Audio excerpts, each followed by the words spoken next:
I think what people sometimes do is the fact of they get frightened of the next step. And I think in life, you've got to take that step. Once you take the step, then clarity comes in mind. But the problem is we all sit back and we're afraid to take a step. Today, I'm super excited to be here with Phil. He's the founder at Ohana Property. And Ohana Property is actually one of the largest vacation rental property management companies in New Zealand. They ventured into different businesses around property management. They've created maintenance companies. They do their own linens. They have their own construction company as well, which is one of the largest construction companies in New Zealand as well. So just someone that has been doing this for more than 9 years and someone that is very passionate about delivering a good guest experience. If you were to start all over today, knowing what you know now, and you're starting from zero in this business, what would you do differently? Getting the right people around you as far as quality is concerned, creating the right atmosphere, they obviously help to create the guest experience for you. Tell us more about your approach of taking so many things in-house and creating almost like a vertical for each of those things that you handle, whether it's construction, whether it's maintenance, whether it's linens. Was that always part of the vision, or is it something that you kind of got to the realization that was necessary after trying to work with different vendors? And how did you get to where you are now? I realized that at the end of the day, we all leave, there's a lot of money that we give away. Well, let's talk a little bit about that purpose. Has that always been something you had naturally, like a sense of purpose, a sense of mission? I was left with 6 children. I was a single dad. I was left with 6 children under the age of 10. So I think from that became a drive. I think it came on that, come on, I've got to pull myself together. Hello, everyone, and welcome to the Hospitality Edge podcast, where we bring together what we think are two sides of the same coin, real estate and hospitality, and where we aim to bring together entrepreneurs, investors, founders, leaders, operators in the vacation rental and hospitality space, so they can tell us about their stories. They can tell us about the lessons they have learned along the way, maybe even some of the mistakes they might have made along the way, so we don't have to make those same mistakes ourselves. Today, I'm super excited to be here with Phil. He's the founder at Ohana Property, and Ohana Property is actually one of the largest vacation rental property management companies in New Zealand. It's actually the second largest hotel, if you look at it by number of bedrooms in New Zealand. They ventured into different businesses around property management. They've created maintenance companies. They do their own linens. They have their own construction company as well, which is one of the largest construction companies in New Zealand as well. So just someone that has been doing this for many years, more than 9 years, and someone that is very passionate about delivering a good guest experience. So we're going to talk about scalability. We're going to talk about vertical integration. We're going to talk about investments. We're going to talk about branding and how it's important to protect your own brand. So it's an episode I'm super, super excited about. So Phil, thanks so much for being here with us today. And let's get started with what we usually like to get started with, which is if you were to start all over today, knowing what you know now, and you're starting from zero in this business, what would you do differently, Phil?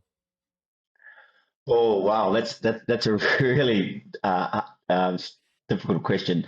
I think hindsight's always an amazing thing in any business to look back and say, well, but I think one thing I look at and think that getting the right people around you as far as cleaners and as far as quality is concerned, right from day one, in my view, is crucial. So creating the right atmosphere and as you know, the cleaners and your staff are probably the forefront of any business, and they obviously create the guest experience or help it create the guest experience for you. Mm-hmm, mm-hmm. So what do you know now that you didn't know when you were starting around precisely what you're mentioning you would do differently, which is finding the right staff around, cleaners and maintenance? Like what are you doing now that you were not doing back then around making sure you're bringing the right people there? I think what we've done is, a lot more training, a lot more making sure they understand our expectations and what is required. So Mm-hmm. it's not just about making the bed; it's about making sure that decor is in the right place and making sure the cushions are, So it's the small things that we get lost. And obviously, creating a guest experience is paramount to, and from the moment the guests walk in the room, their first impressions is what counts, right? So it's those little things that they walk into the room and see. So I think making those, getting the staff to understand that and have an eye for detail is extremely important. They're not just cleaners; they are interior designers, they are cleaners, they are, maintenance people, or, so that they have to understand. They just don't just see something that's broken and or not do something about it. So it's Mm-hmm. it's it's it's an educational shift. Educational shift, absolutely, absolutely. Now, on this note of sort of taking a function and really executing the training, the hiring, the monitoring of the quality at the highest level. Um, Tell us more about your approach of taking so many things in house and creating like a almost like a vertical for each of those things that you handle, whether it's construction, whether it's maintenance, whether it's lenience. Was that always part of the vision to have that all be part of, sort of the umbrella of companies you own, or is it something that you kind of got to the realization that was necessary after trying to work with different vendors, and how did you get to where you are now on Well, that I think sense? I think probably from owning, from my business background and owning, lots of businesses and starting up lots of business before, I realized that at the end of the day, we all leave. There's a lot of money that we give away, right? Because we a management company, and if we are a management company, that means we need to hire and or we have to pay for linen. So that means you're giving away margin of your business. So what people don't realize is you are creating a business that you've created, like for example, Ohana, but the end of the day, I'm now having to give part of my margin away to the lawn mowing guy, or to the handyman, or to the linen hire company. So suddenly now I'm actually creating businesses now for another five people, right? Which is Mm-hmm. fine. I understand it. But if you wanted to expand and keep that margin in house, right? Suddenly now you have a greater profit margin, because at the end of the day, for us, as you know, we've got our linen, Ohana Linen, which is a separate company that provides the linen for all our properties. So we have our own laundromats and stuff like that. And then we have our own maintenance team that does all the lawn mowing and maintenance, and we can on charge that, right, to our clients that we of the properties we manage. And Mm-hmm. I think it just means then, from a profitability point of view, we are not just a management company. Like, to give you an idea, we can probably go zero management, right, and still make money. And that sounds pretty bizarre, right? So yet, because of the, the layers of other companies around that do the other tasks, and right down to, we also have a claims department. So so that claims department submits claims for damages through either Airbnb or Guest Shield or whatever insurance policies we have. Early on, we were just leaving so much on the table, right? So Mm-hmm. we realized at the end of the day, we wouldn't, like, for example, we wouldn't put a claim in, because, oh no, we didn't want a retaliation review, or we didn't want that. So we soon realized that, hang on, we were losing a huge amount of revenue by not submitting the claim. And I Mm-hmm. think and that's, so from that point of view, we were able to then, create dedicated staff that's all they do is monitor claims, through the Mm-hmm. platforms. And I think that's where people get afraid of. They don't know what they don't know. Mm-hmm. So, a couple of interesting things there. So, one is the idea that being vertically integrated and having all of those different business units be owned by the same holding company or whatever makes it possible for you to be very competitive with regards to the management fees that you charge to the owners, and that is a competitive advantage that can allow you to scale very fast, right? Or maybe not fast, because again, it's taking you 9 years to do this, but but do so in a way where it's very hard for others to compete. That's for sure. So that's interesting. Now, I want us to touch on the timeline for creating those different business units, because I want to understand your opinion on when this makes sense and when it doesn't, in terms of how many properties need to be in place for you to start thinking about bringing certain things in house, and creating different business units for different functions, and which you started with. But I just want to do a little parenthesis before going there on what you mentioned about like the claims, because you also are very much obsessed with your brand in a good way, right? In protecting it and making sure that, you know, guests know what to expect and that they're going to have an amazing experience. So I'm curious, when you talk about like claims, sometimes we hear people talk about claims as like, you know, something that you should try to avoid to prevent like a negative impact on your reviews or, you know, your reputation. Yeah. And maybe there's a limit or a minimum, you know, hey, don't claim anything for less than this much or whatever. In your case, you mentioned you went from not doing claims and you know, you were taking that approach to now you have a dedicated team to running claims. How have you managed to do that without it affecting your brand, without it affecting your reviews, without it affecting your reputation? Or what's your approach to when to claim and not to claim? I think in the end of the day, well, early on in the piece, we got to the point where, as you know, Airbnb, if for someone smoked in the house or whatever, you would send them say, hey, you smoked in the house, and you know, or you broke this, and so you're afraid to send them that message and say, hey, it's $150, because we were afraid of um, them leaving a bad review, and but after experience after a long time of experience in working with Airbnb and that we realized that Airbnb do have some parameters around what is a retaliation review, right? After and then one thing that is really important for people to know is make sure things are in your house rules, right? So if things are listed in your house rules that hey, there's a $250 fee for smoking, for example, right? You know, it's an open and closed case, right?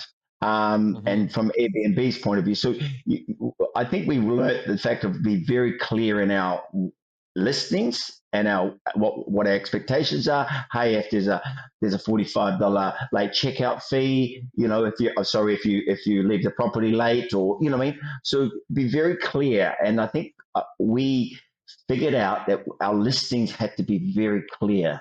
It's kind of Mm-hmm. like you're writing a legal document, right? You know what I Mm-hmm. mean? And people have to understand that they are booking your property. So it's a contractual arrangement between you and them, right? So Mm-hmm. view it in that way without being legal. You know, don't get me wrong. I'm saying still have the hospitality part, but I think in the end of the day, it gives you a greater protection. And I think the other thing which we've done, we've obviously been partnered with Guesty. Now, Guesty Shield last year announced their own insurance kind of thing, which is like a damage waiver. We love that one because the difference between Guesty Shield, for example, and Airbnb's policy is the fact that Guesty Shield, you don't go to you don't go to the guest, right? You send Mm-hmm. the photographs, the receipt. So then there's no retaliation whatsoever.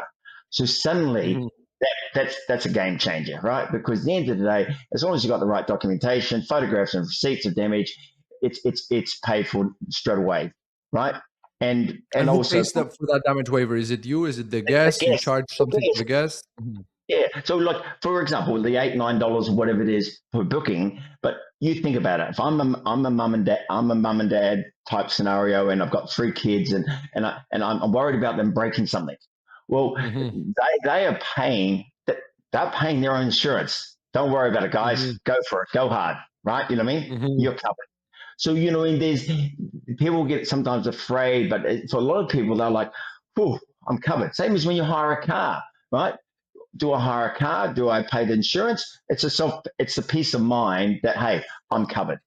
And I think that for us has been an incredible game changer.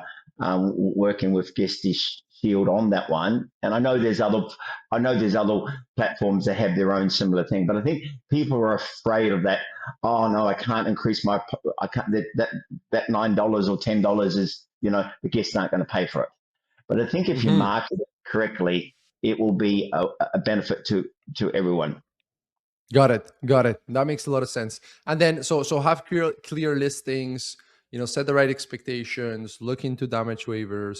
And that makes sense. Now going back to the vertical integration, right? And all of that. So when did you first open a business unit other than the property management? And what was the first thing? Was it the construction? Was it the maintenance? Was it the linens? What was first as an additional business unit that you created uh, on top of or in addition to the property management? Well, before we started 9 years ago, we started with me and my son. We started at the earthquakes in Christchurch. We started a construction company, and that grew, from one staff to hundreds of staff within a few years. So we had the experience. Being in the construction game, we had the experience in business, and that that business scaled incredibly in those years. So then, That was like, before Ohana. Just that's just before just Ohana. Yep, that was that's before Ohana. before Got it. Ohana. And then I moved out from that. My son, my oldest son, having 6 children, gave me so he took over and runs that, and became even more successful. So then we built a family home, and on the back of the family home was a 1 bedroom cottage. And then my younger son said, "Hey, why don't we put that on Airbnb?" So we did, and that was our Mhm. first 8 9 years ago. That was the first, and yeah, and then that's So you how, and came then into it with the construction arm, the construction business unit and the business, already yeah. established, and the So business knowledge. I had no hospitality knowledge as such, but it was just like, Hmm. hey, let's give it a go. And I didn't go in it with a business plan and say, hey, look, guys, we're going to start this and we're going to have 190 properties, right? That will, Hmm. I've never done that. It's just like, okay, well, let's start with one, and yeah, we named the company Ohana. So, and that's you Hmm. know, and Ohana's got some history, but that's kind of like Got where it. Ohana started. And just curious to touch a little bit on the construction company that you also scaled so significantly. When you look at the success that you've had scaling both Ohana as well as the construction company to such heights, what are some of the things you think the two have in common as far as the success you saw? Are there some core principles in the way you run businesses or create businesses or put things in place that you think led to having two different businesses be so successful on their own industries and on their own sort of independent paths? I think when you put when you go out, everything in life can't be about money. I think in the end of the day, we all get mixed up between money and doing something that we're passionate about. You know what I mean? Mhm. And I say, like, when the construction company grew, because it was an earthquake, there was a need. We got passionate about helping people repair their homes. So it was a mission, not a business. So when everything's got a purpose in life, things change. And I think it's kind of like this: your belief or your faith, whatever that is, right? It's got to be number one, right? Your family's got to be number two, right? People's got to be number three, and people's money's got to be number four. The problem with life is we get all those four things mixed up, right? We put money before our principles or our faith, right? Or our family. So, and I've always said, you get those in order, those three things: your belief, your faith, your family, and people, money automatically happens, right? So it's a principle in life that we've tried to, as a family, adhere to. And I think then your success then is just comes from that, because you then gather good people around you, you gather good, your family, you got great family support. And when you've got all those things together, running the business becomes a lot easier. Um, Mm-hmm. and I think then because your faith or your core values really what drives us, right? You know what I mean? And then that becomes the mission rather than the business becomes the mission. I think that's been probably why we have been successful is the fact of we didn't go out to create one of New Zealand's largest construction companies. We didn't go out to create. We never went out with sat down with a business plan and said, "Hey, we're going to be." We, what you do in life, you start and you do. Same as Mm-hmm. same as same as, for example, doing our own linen hire. Well, we didn't even go there and say what we did was we bought a washing machine and a dryer, right? And we put it in one of our properties, and we started doing. Oh, that works. So we said let's buy another one, and we've started. So then over that, so we just didn't go out and spend $200,000 without knowing what we didn't know. So Mm-hmm. I think people can get hang up and say, "Oh, I don't have $200,000 to set a laundromat." And I'm saying, no, you don't need to. You can go and spend $2,000 and get a washing machine and dryer, and yes, you got to do it yourself, right? But while you're doing it yourself, washing and drying your own linen at your two properties or three properties, you're learning something, right? You're learning something, and then you learn how to scale. But don't. My advice is don't. If you don't know what you don't know, do not go and spend $200,000 on a laundromat. Right? That Mm-hmm. is asking for trouble. I love it. And there's two very important lessons there, right? One is have a mission or a purpose or a faith in something that is larger than the monetary benefits of running the business, and have that be the leading motivator for you. So I want us to explore that a little bit. And then the second one is start somewhere, right? Start somewhere, and don't let the dream or the vision prevent you from starting somewhere small, maybe Yeah. somewhere on scalable, because if you don't start there, you will never get to a level Yeah. that results in a scalable organization. So let's talk a little bit about that purpose. I'm just curious, has that always been something you've had naturally, like a sense of purpose, a sense of mission, a sense of this is the why behind what I'm doing? Because I feel like there's people that will just be running the business, and maybe they came into the business because they were passionate, for the industry, or but there's also people that just got into it because they wanted to make money, right?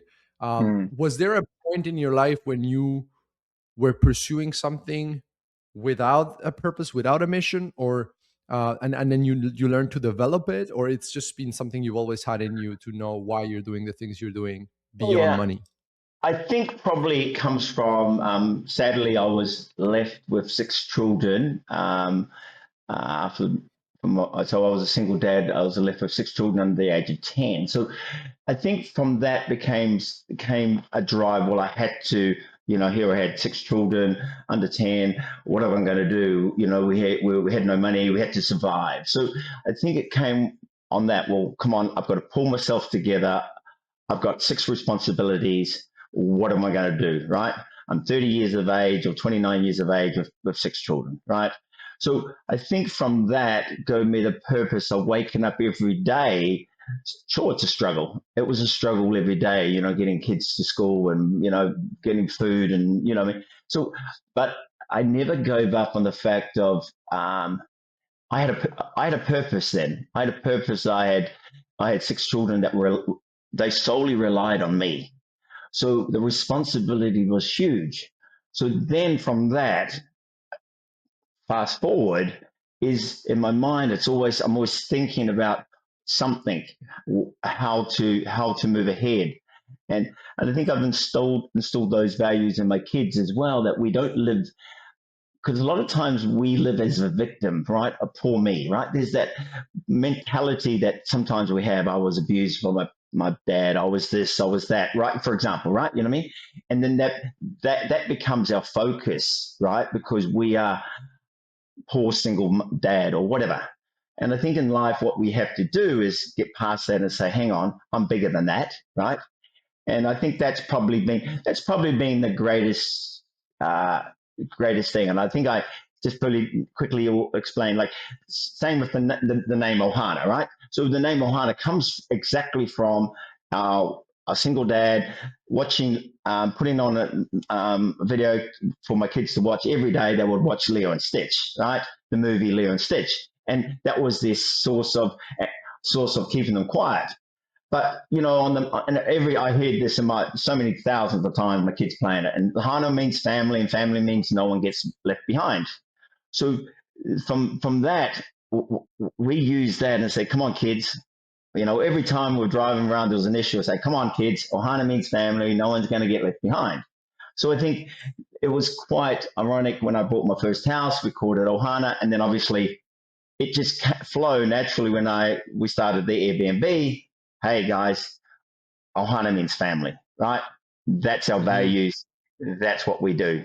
And I think that's how the brand, and that's why I'm passionate about the brand, because it's a brand not about it's us. You know what I mean? It's not just a brand that we come and say, well, is this brand good? Is this brand make us money? Does it? You know what I mean? It's just been us as a family. Mm-hmm. Wow. Wow. And just to touch on that briefly, and then we'll go back to vacation rental Yeah. specific stuff. But I just think it's very interesting, since you mentioned that that was the common theme of your multiple successful business was leading with purpose, and mission, and things beyond money. That victim mentality that you were talking about, of sometimes people being caught up in not getting through it, and again, especially when you're trying to do something, when it's not an easy business to run, like vacation rental Mhm. property management companies. It's a 24/7 business.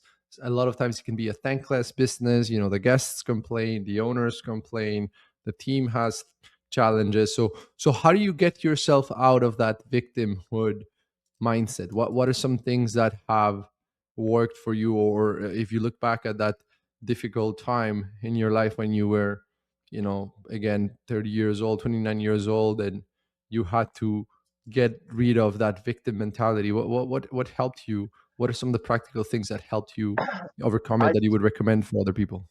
I think the I can do anything. You've got to have a mindset of waking up in the morning and say, I can do this, right? And I think what people sometimes do is the fact of they get frightened of the next step, right? And I think in life you've got to take that step, right? And I think once you take the step, then clarity comes in mind. But the problem is we all sit back and we're afraid to take a step, right? We're like, oh, I Mhm. don't think I can do that. I don't think I could. That's not me, And I think that comes from your background or your negative, whatever your victim mentality. But if you can reach forward and say, hang on, I'm going to give that a go, right? And and not be afraid of the failure, right? Because we're all afraid of the failure. But I had this belief it's the failure that makes you stronger for the next, you know what I mean? And Mhm. if you don't make a mistake, you've achieved nothing, right?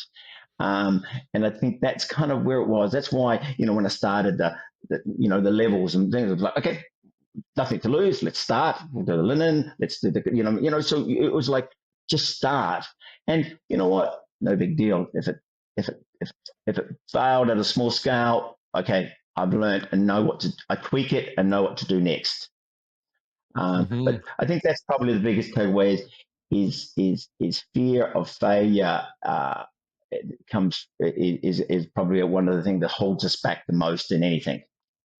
Yeah, no, that's very true. That's very true and very interesting as well. Now, in terms of like your evolution, the evolution of your role, as a leader, as a founder, can you walk us through a little bit of the timeline of, kind of fast forward to today? You spend a lot of your time in processes, in protecting, the brand, in making sure that you're not just taking owners for the sake of taking owners, and also, of course, making sure the staff and the management team are aligned with those principles. But what has been the evolution of your role? And if you could, I guess, tell us a little bit of what have been some of those instrumental, let's say, roles that you've had to play as the business have grown, like, because you always have to wear so many hats as a founder. But what do you think have been the most important hats for you to wear that has helped the company be where it's at today? I think as we've scaled, integrating software has also been incredibly important, right? I think we underestimate the power of good software, and partnering with organizations and having a collaborative approach with other partners, with maintenance software, with, like the Guesty software, that, all of those enables you as a company to grow, because if running two or three properties, that's fine. You can always keep it all in your head, right? But the moment you get a scale, you can't. Then the wheels start falling off, right? The clean. A guest arrives at a property and it hasn't been cleaned, because it's been missed, and there's or the maintenance, someone there was no hot water because someone didn't turn the gas bottle over. There's Mm-hmm. so many things, and I think what we've done is I've worked really hard on software. We've invested heavily in software, and also I think training and integration of training of good staff, right, has been very crucial. And you've got to, as you scale, you've got to be over the details. You can't just leave, as the owner, you don't just say, I've hired that person and I'll leave it to them, because no one will run the business like you do, right? It's just a fact, Mm-hmm. right? But still, supporting your staff and being there with them has been crucial for us, in every department. So now we have certain departments and everyone's responsible. We have someone who's responsible for quality control manager. We've got a customer service manager. So, we've got a refunds and claims department. So all of these individuals, they're responsible for their task. And I think Mm-hmm. customer service, I think I have to really say, for anyone, your customer service, it's got to be the most powerfulest thing you do, right? Have someone that's really good on the telephone, able to communicate well, you know what I mean? Because, sometimes I'm the worst because I get emotional, and even to the point where, there's a party or something like that. So I just want to go and evict the people. So I'm not the right person to send to the property, right? Because there'll be a Mm-hmm. yelling the screaming match, right? So I've learned in the end of the day, that's not my role, because I don't have the time or patience for that. So you hire people that can, hey, smooth the event, talk it out, right? And I think Mm-hmm. that's really important. I think, and also for us, because we are not just a management company, we also own lots of properties. So when you own a property, you become emotionally attached to it, right? So then you react differently, right? So I Mm-hmm. react differently to my own properties, right?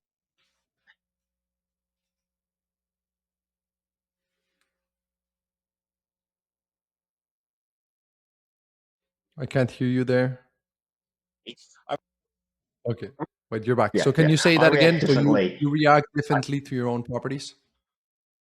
I react differently to when I go to my own property, because I'm emotionally attached to it, and Mm-hmm. I think when you're emotionally attached, you come across, you know what I mean? So I think you've got to try to distance yourself and put on, and I think that's why putting on people that have got different skills than you set. And I think when you can hire people that have got a greater skill set than you, Mm-hmm. that's when the business will succeed, right? So Mm-hmm. you don't need people to be like you. You need people that have got a different skill or better skills than you do. So Mm-hmm. that's been Mm-hmm. really important for us, is as an owner and being able to scale, is find people that are, I'm not good at the computer. I don't even understand the software, but I don't need to understand software, right? I just know, Mm-hmm. does it work, you know, and having our general, I think also communicating with your staff. Like, we have lots of meetings. People think meetings are a waste of time, and I've suddenly realized they're not. right? Meeting all our cleaners and our subcontractors and all that regularly, and having toolbox meetings and communicating with them and imparting some of your vision or your growth, right? Hey guys, by the way, we're looking at putting on, so you get them excited to be part of your company. And I think it's really Mm-hmm. important that they're not just cleaners; they're part of the intricate part of of who you are.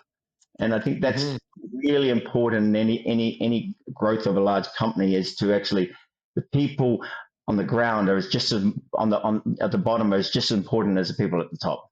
You know what I mean? Mm-hmm. And sometimes they're even more important, right? Because management just a management, but the people doing on the cold front, they're the ones that you need to look after.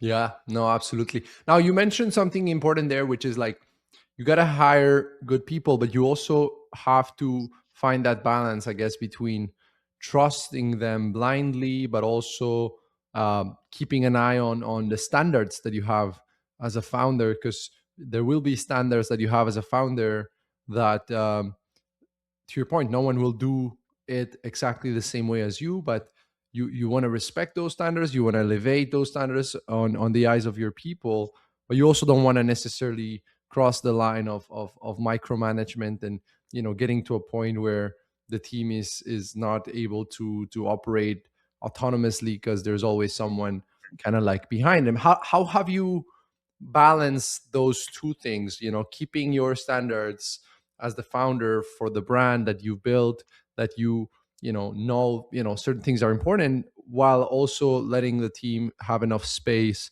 to execute without feeling, let's say, micromanaged? Yeah, that's a difficult one, because I am a little bit of a control freak, and I've had to learn to back away, right? But I think fundamentally is, I've said to my team, or first and foremost, protect the brand, right? So if there's a refund to be given, right? Look, and if they make a refund and I don't agree with it, but they've made the refund in the fakes of, I protected the brand, right? Mhm. I'm saying you did the right thing, right? I mightn't have agreed with the amount of the refund, but the customer service manager, she refunded $400, right, for the night, right? I would have probably, oh my goodness, that's $400, right? But hey, I had to trust that fact that she protected the brand, right? The brand, Mhm. and then suddenly that guest that had a horrible experience, she leaves a 5-star review and says, hey, I have to say your customer service manager was the best person I've ever heard, right? So suddenly you think, oh my goodness, I lost $400, but boy, I got more back than that. I think when you understand that, you, as it all goes back to the core values, the brand first, money has to kind of, yes, it's important, but the moment we're quibbling over, fighting the guest over, $100 here or there, I think then you will lose, right? And then what it does do is give your staff confidence that, okay, yes, they're going to make a few mistakes, but the thing about, same with my cleaners. Hey guys, where you are working for Ohana, protect the brand. Your cleaning ability has to be, is about, would I stay here? You know what I mean? Mhm. And I Mhm. think it's passing those core values on to everyone around you, that hey, protect the brand. Brand's important, because that is your business, and that's what keeps people coming back. Mhm. Is your brand. So it sounds like, yes. So it sounds like it's about going beyond just procedures, right? Because a procedure will tell you what to do, but a Yeah, principle will tell you how to think, right? And it will tell you how to act when there's not a clear procedure written. Which at the end of the day, there's always going to be things that come up that you don't have experience before. So if you only have a team that can act based on established procedures only, then what's going to happen the day that there's not a written procedure for yeah. something like that, Well, right? well Whereas it's, with a principle, yeah, they can yeah. they can think independently. What I always say to my team is, sometimes my admin team, I say, hey, for example, learn to read the room, right? So Hmm. sometimes, when you got a guest conversation, you can feel it's getting a bit heated back and forth, and I'm like, learn to learn to understand. The guest had a little bit of right experience. Learn to suddenly step back and say, "Hey guys, by the way, just as a token gesture, we're going to allow you 11 o'clock checkout tomorrow," right? For example. So you suddenly, learn to read the room a little bit and to give, and I think that I keep saying to them as training, learn, not every situation is the same. Not every person is the same. You will walk into my house and you'll say it's amazing. Someone else walks in the house and they say it's dirty, right? So at the end of the Mm-hmm. day, don't argue with them, right? If they see it's dirty and you don't see it's dirty, they're right. Mm-hmm. You know what I mean? And Mm-hmm. I think we sometimes tend to want to prove that we are right or that our cleaners did a good job or whatever. And yes, our cleaners have photographs and they probably do have done the best job there. But some people are just human beings that just want to may have a complaint because they can, right? And I think Mm-hmm. understanding that and allowing my staff to actually say, "Hey, look, learn the situation, give away something if it's needed to diffuse a situation." Mm-hmm. Mm-hmm. Absolutely. Now let's talk a little bit about owner acquisition, right? Because I mean, you've gotten to a point now where you get 5 calls. I don't know if you said a month or a day, Yeah. but you get a lot of calls, from potential owners, that a day, 5 to 6 calls a day, asking, to manage their property, and you've kind of put a pause to it, and you're now kind of very selective with who you work with, which is a great place to be. But again, you had, this is 9 years in the making, to get to that Mhm. level. What have you done successfully to add owners back when you were actually looking to add owners aggressively? What were some of the most successful homeowner acquisition strategies or approaches that you've experimented with? I think, going back to, Ohana, when we first started, was our core values was let's create experiences. Let's create it's all about families, all about, the name Ohana means creating experience. So, we went to a whole lot of trouble. I would build temp and bowling alley and spas and saunas and create, so that was our core values of what do we want. Then we kind of grew really fast and we moved into the apartment cookie cut type properties, which are just hotel rooms type scenario. And that allowed us to scale, but it came down to the fact of we just had numbers, right? And our core values of us as an organization about creating experiences went out the door, right? All we Mm-hmm. were was it was just beds, making beds, putting, So I realized then, no, that wasn't us. So we needed to go back. We took a step back and we said, no, that's not where the company direction needs to go.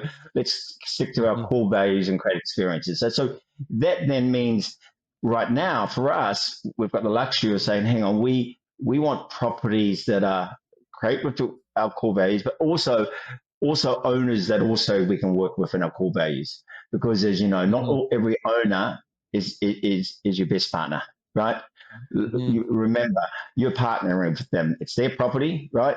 But if they want to Mm-hmm. micromanage you, for example, if an owner gets involved, wants to get involved in setting the property up, or then we say we won't have anything to do with it, right? So we're very clear.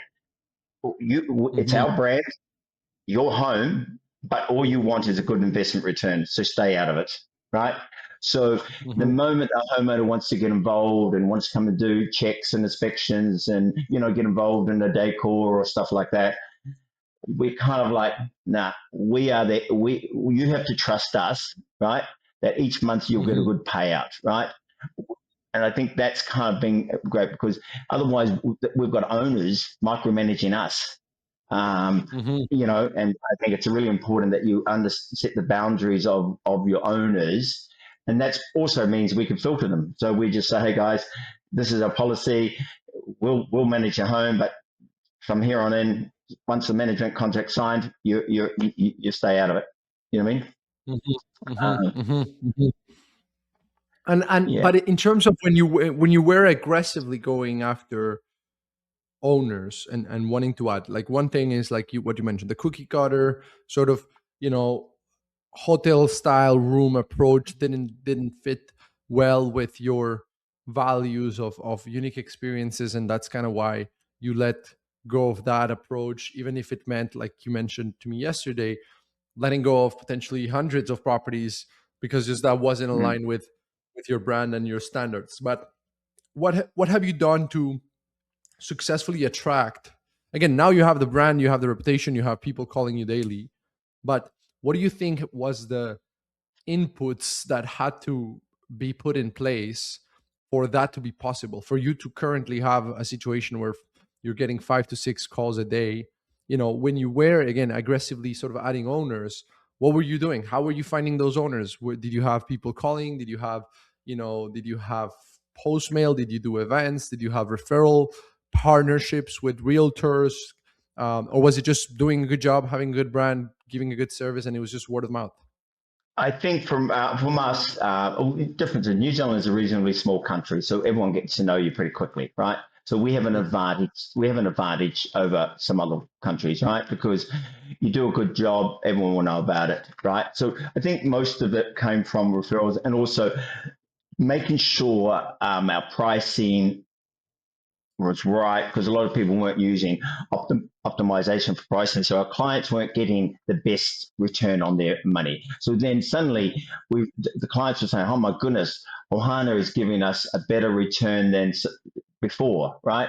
So Mhm. that didn't take long for everyone to know, hey, move to Ohana, you'll get a better return on on your money. And then also our reporting, our monthly reporting to the owners, you have to build a level of trust, right?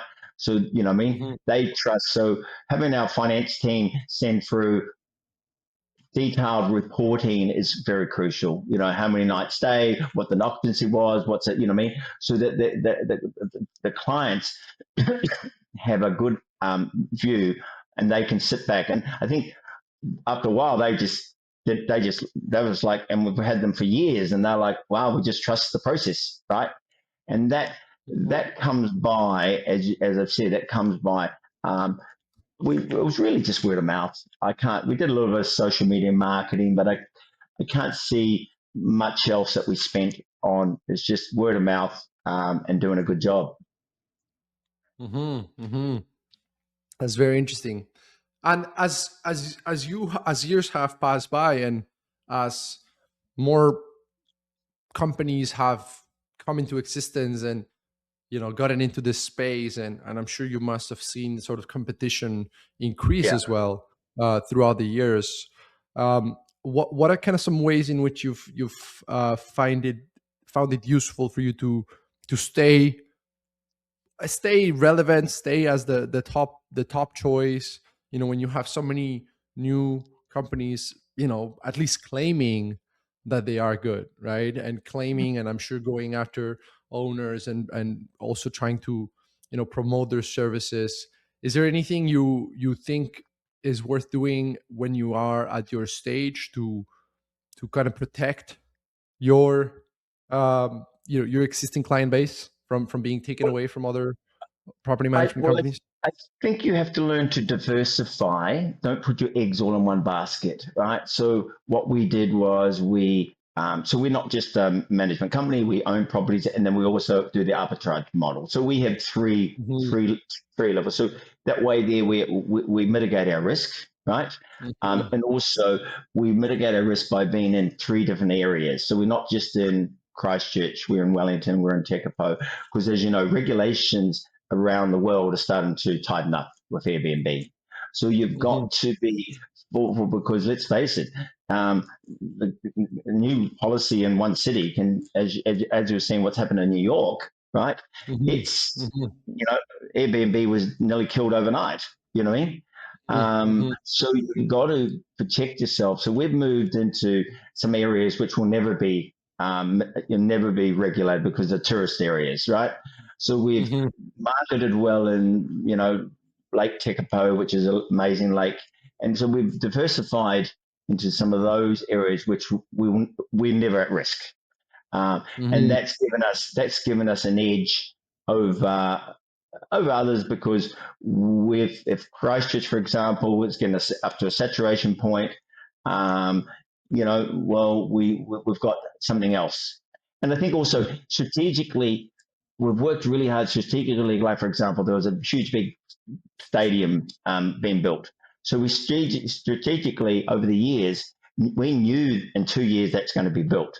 So we Mm-hmm. strategically secured properties right around the stadium, right? Mm-hmm. And held them knowing that in 2 years' time, right, there's going to be, and now they're saying right now, there's going to be a shortage of accommodation, right? But Mm-hmm. you've got to strategically, sometimes you've got to have this foresight to look ahead and say, hang on, there is going to be a demand here. It's not right down. So you've got to sometimes hold, right? You've got to take the Mm-hmm. risk and hold. And it goes right back to what I was saying. If you're afraid of the risks, it's not really a business for you because everything in life there's a risk to it. Mm-hmm. Take Mm-hmm. take the step and go out there and do it. That's my advice. Let's talk a little bit about the ownership side of things. So you also invest, you also own properties. What are some lessons that you have learned or mistakes that, again, if you were to start all over again investing in real estate, you would avoid um, doing or do differently, as far as, because again, one thing is being a good, again, business owner and leader and having a good operation as far as managing properties and managing the staff. But another thing is like finding good deals and using financing properly and knowing where to buy and when to sell. And so what can you tell us about that in terms of what you've learned as a real estate investor? Yeah, because we brought heavily in Christchurch, and but then we realised that Christchurch market was getting saturated. So then we had to look at, okay, well, should we sell? And I think that was a great move. We sold and we moved into Tekapo, for example, which is a little by a lake, and we started there year and a half ago, and with one property, and now we've got 48 properties. So, but strategically, that was a move because you have to always just think. You always have to be looking at your portfolio, right? Hmm. And what you've got in hand. And we own and manage probably about $350 million of portfolio, right? So it's a big responsibility. But I think looking at it, you've got to look at it. And what we do is every property, my finance team tells me exactly what it makes a month. So I've got an analysis. So I can see, oh my goodness, should we get rid of that one? That area over there is making more strategically. So you have to imagine it's a game of chess, right? Where do I move that piece? Am I going to move it here or am I going to move it there? And I think Hmm.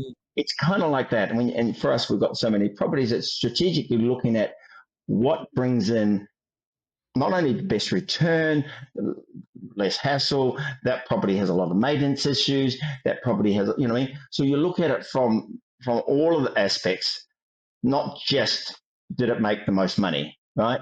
Hmm. And I think we've strategically even got out of some management properties that we like. The properties were just owners didn't look after, didn't want to spend any money. So you just have to say, guys, we've got to cut ties. You know what I mean? Hmm. It's not us. And don't be afraid to do that because at the end of the day, you're hanging on. Everyone's just hanging on. Oh, I'm still getting 15%, right?